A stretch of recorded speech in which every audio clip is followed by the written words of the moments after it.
की आधी घड़ी, तप के वर्ष हजार, तो भी बराबर है नहीं, कहें कबीर विचार। एक तैमुरलंग नाम का लोहार था, मुसलमान लोहार।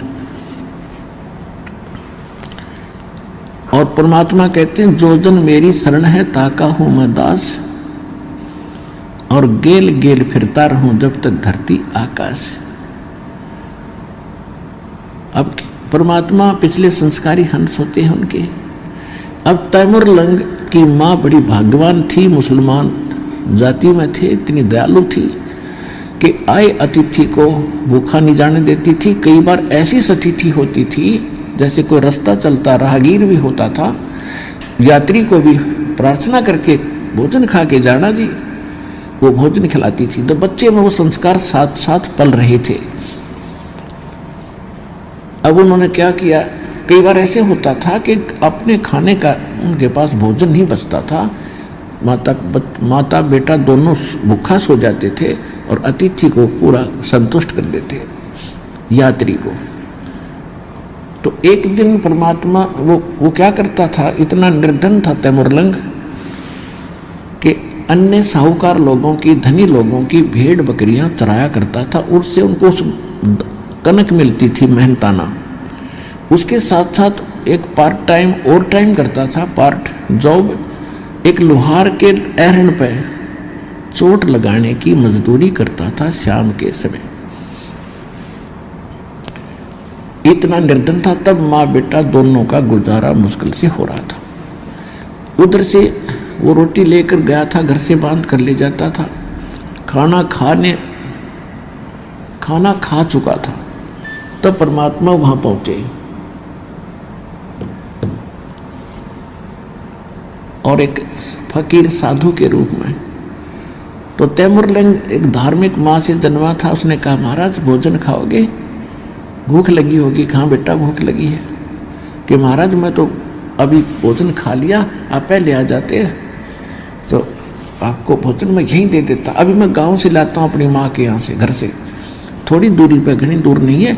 और महाराज एक ध्यान करना, कोई बकरी भेड़ बकरी चली ना जा कहीं, मैं गरीब व्यक्ति हूँ और हमसे इनका कर्जा पूरा नहीं होगा अगर गुम होगी तो।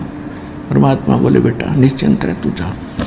उसने अपनी माँ से बताया कि माँ ऐसे ऐसे एक साधु आया है और भूखा है। माँ ने जब 2 रोटी बनाई तो बोली, बेटा मैं साथ चलूँगी और मैं दर्शन भी करके आऊँगी और बर्तन ले आऊँगी, तो कहीं फिर आएगा तो बकरी भेड़ बकरी गुम ना हो जाए, तो चौकस रहना, छोड़ क्यों आया बेटा?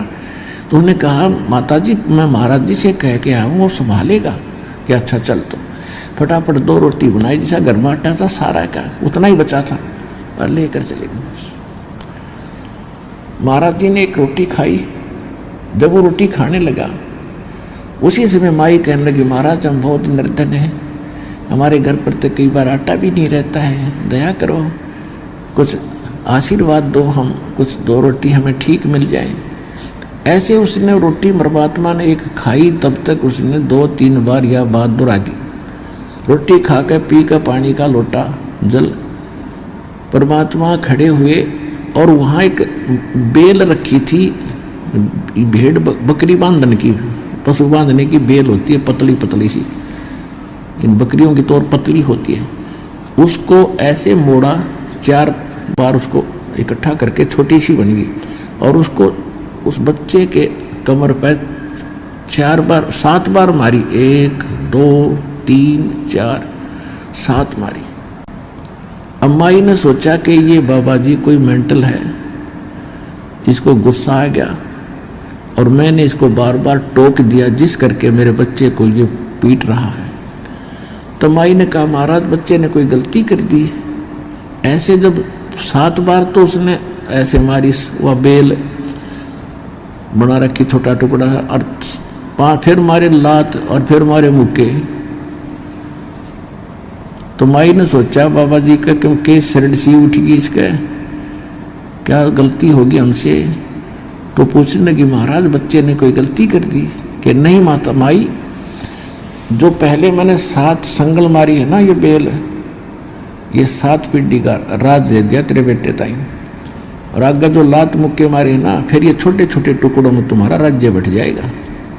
7 पीढ़ी का राज दे दिया तेरे को। यूं कहकर वो अंतर ध्यान हो गया भगवान। माई तब तक सोच रही थी बाबा जी कति मेंटल है रोटी खाने का बहुत नहीं, 7 पीढ़ी के राज का आशीर्वाद दे रहा है।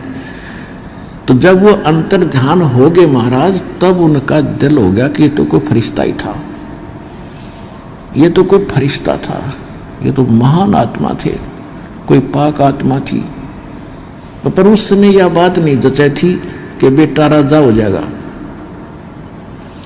अब क्या हुआ, कुछ दिनों के बाद वो जिस अहरण पर चोट लगाने जाता था, स्वप्न में मालिक कबीर भगवान ने उसको स्वप्न दिखाया कि बेटा जो अहरण वहां डला हुआ है उसके नीचे बहुत खजाना है, माया पैसा असरफी सोना बहुत ज्यादा है, उस अहरण को तू परचेज कर ले। अब वो सपने में कह रहा महाराज परचेज कैसे करूंगा, हमारे पास तो एक पैसा नहीं है कि ये मेरा काम है, तो उससे प्रार्थना करना फिर आगे मैं जानू। तो उसने अपनी माँ से बताया, माँ आज गुरुजी दिखे, वो महात्मा दिखे थे वही के वही, और उन्होंने ऐसे ऐसे कहा है और मुझे बताया है कि उसमें ऐसा खजाना दबा हुआ है, उसको धीरे धीरे व्यवसाय बढ़ाना, एकदम किसी को बताना नहीं तो बात बिगड़ जाएगी। तो माँ कहने लगी बेटा दिखा मुझे भी थे आज रात में, वही महात्मा थे, वो क्या कह रहे थे ये मुझे याद नहीं रहा, इतना जरूर तूने बता भी याद आया कि वो दिखाई दिए थे मुझे, कुछ बोल रहे थे। तो उसने बताया माता जी ऐसे ऐसे कहा कि बेटा है तो असंभव, फिर भी प्रार्थना करके देख ले, जब बोला है तो। अगले दिन शाम, उसी दिन शाम ने उसने उस ऐर पर उधर से परमात्मा कहते हैं जब करे करावा साईं मन में लहर उठा और दादू सिद्धर जीव के आप बगल हो जा, उधर से ऐरन वाले के मन में यह प्रेरणा कर दी कि ये स्थान मेरे लिए थोड़ा है और बाहर मेरा अपना प्लाट है, इसको कोई मोल ले ले, चाहे उधार ले ले, साल भर के लिए मैं उधार भी दे दूंगा और मैं वहां अपना आयरन लगा लूंगा, वो अच्छा ठीक व्यवस्था कर लूंगा। तो उस दिन वो तैयार करा मालिक ने उधर से ऐरन वाला, उधर से उस गरीब ने प्रार्थना की कि भाई मैं भी तेरा लोहार भाई हूँ और मेरी इच्छा है कि मैं थोड़ा बहुत काम अपना स्वयं कर लूँ, ये ऐरन मुझे दे दो। कि पैसे कब देगा, कि पैसे तब है नहीं, उधार लूँगा फिर दे दूंगा पाई पाई कमा करके। पक्की बात है कि पक्की, लिखवा लूँगा कि लिखवा ले। उन्हें लिखवा दिया, अगले दिन खाली कर दिया, नौका नो छोड़ दिया सारा सारा और वहाँ चले गया। उधर से माँ बेटा ने दोनों ने दीवार बनाई मिट्टी की, उसके ऊपर एक झोपड़ी डाली, फिर लगे खोदने। वो तो जो मालिक ने भर रखा था खजाना सारा पाया। तो उसने क्या किया, धीरे धीरे पहले बकरियां खरीदी, बकरी भेड़ खरीदी, फिर उनको बेचा, फिर खरीदी, फिर बेचा से दिखाया 1-2 महीने। फिर उसने घोड़ों का व्यापार शुरू किया।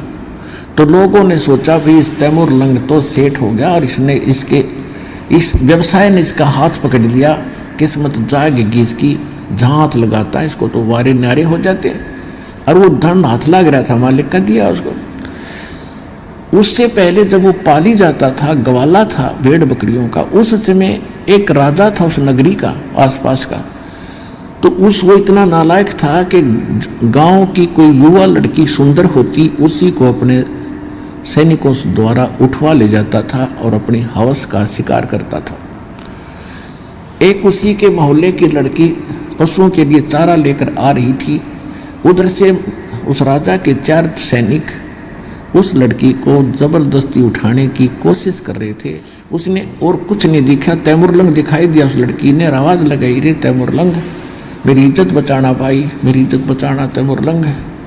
तैमूरलंग ने देखा क्या हो गया, बहन की आवाज कहाँ से आ रही है। लठ वाले के पास तो लठ हो है, लठ ठाग आ गया, जाते मट्टा मट उनसे पाइया के मारन लग गया।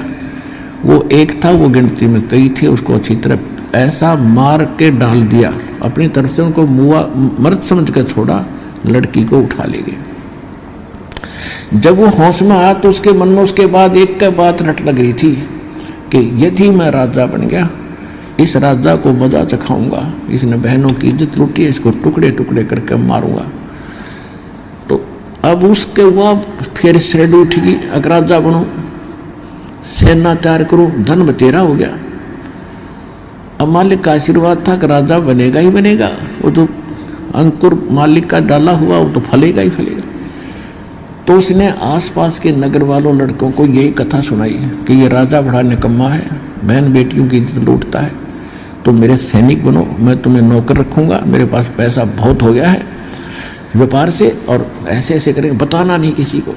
युवा बच्चे बड़े दृढ़ होते हैं, तो उनको 1-2 रुपया 2 से महीने का तनख्वाह का देना शुरू किया। घोड़े लाया खरीद के, जंगल में एक पूरी फैक्ट्री लाई, एरन डाले, लोहार था, सबकी ढाल और तलवार तैयार कर करके सैकड़ों हजारों की संख्या में पूरा अन्वेषण तैयार कर लिया, और आसपास के गांवों के जो उनके जान पहचान के लड़के ला के हजारों की संख्या में सेना तैयार कर ली, और राजा के ऊपर जाके उन्हें हमला बोल दिया सुबह सुबह वक़्त से। अब राजा ने देखा चारों तरफ, किले पर खड़ा होकर के चारों तरफ घेर लिया है सेना ने। उन्हें कहा मंत्रियों सामना करो। मंत्रियों को मालिक ने ऐसा दिखा दिया जैसे कोई कई हजारों की संख्या में सेना खड़ी है, वार पार नहीं है। मंत्रियों ने कहा राजन सरेंडर करने में अपना हित है, इतनी सेना आ गई है कोई सोच भी नहीं सकते। उन्होंने सरेंडर कर दिया राजा को। उधर से परमात्मा ने रह रहकर स्वप्न में आकर उसको संदेश देते थे, बेटा जीवन सा करना अच्छी बात नहीं होती।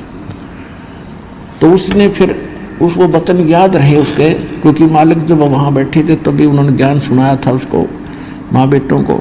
तो उसके ये मन में धारणा बैठ गई कि मैं इसको मारूंगा नहीं, इसका कर्म इसी को छोड़ देता हूँ। उसको कहा कि तू यह नगरी छोड़कर चला जा, राजा से कह दिया अगर आज मुझे संत का आदेश ना होता तेरे टुकड़े टुकड़े करता मैं, तू निकल जा यहाँ से, या यहाँ मजदूरी करके खा ले। जैसा भी उसने कुछ दिनों के बाद फिर दूसरे राजा को ऐसे ही उसको अल्टीमेटम दे दिया कि या तो सरेंडर कर देना, तैयार हो जा। अब सबको पता लग गया कि उसने वो शक्तिशाली राजा वही था उस अक्षेत्र का जिसको उसने पराजित कर दिया था। तो सब ने अपनी हार मान ली और उसके अंतर्गत होते चले गए। अंत में उसने दिल्ली के ऊपर आकर भी अपना झंडा गाड़ दिया और वहाँ अपना एक नुमाइंदा बैठा करके वो तैमूरलंग वापस चला गया। ये इतिहास बताता है। उसके कुछ समय के बाद उसका तीसरा पोता बाबर हुआ और उससे लेकर औरंगजेब तक, तैमूरलंग से लेकर औरंगजेब तक 7 पीढ़ी ने दिल्ली का राज किया। औरंगजेब के बाद उसके सभी टुकड़ों में बट गए थे। भारतवर्ष का राज्य छोटे छोटे टुकड़ों में हो गया था। रोटी तैमूरलंग को दीनी और ताते 7 बादशाही दीनी। बोलो सतगुरुदेव।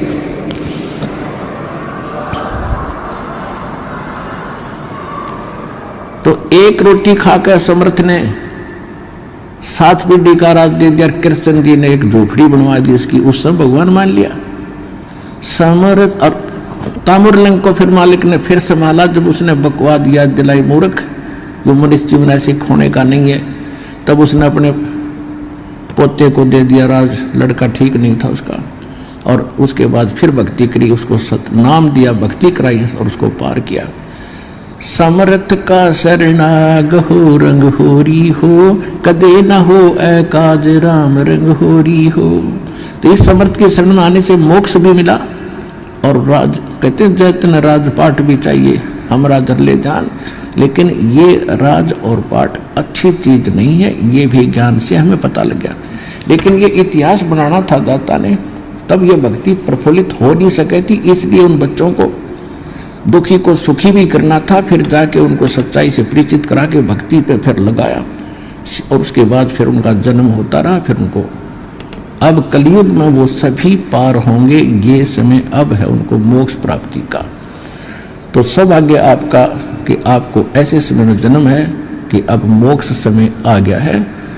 इस बात को विश्वास से अपने हृदय में जचा लेना और मर्यादा में रहना।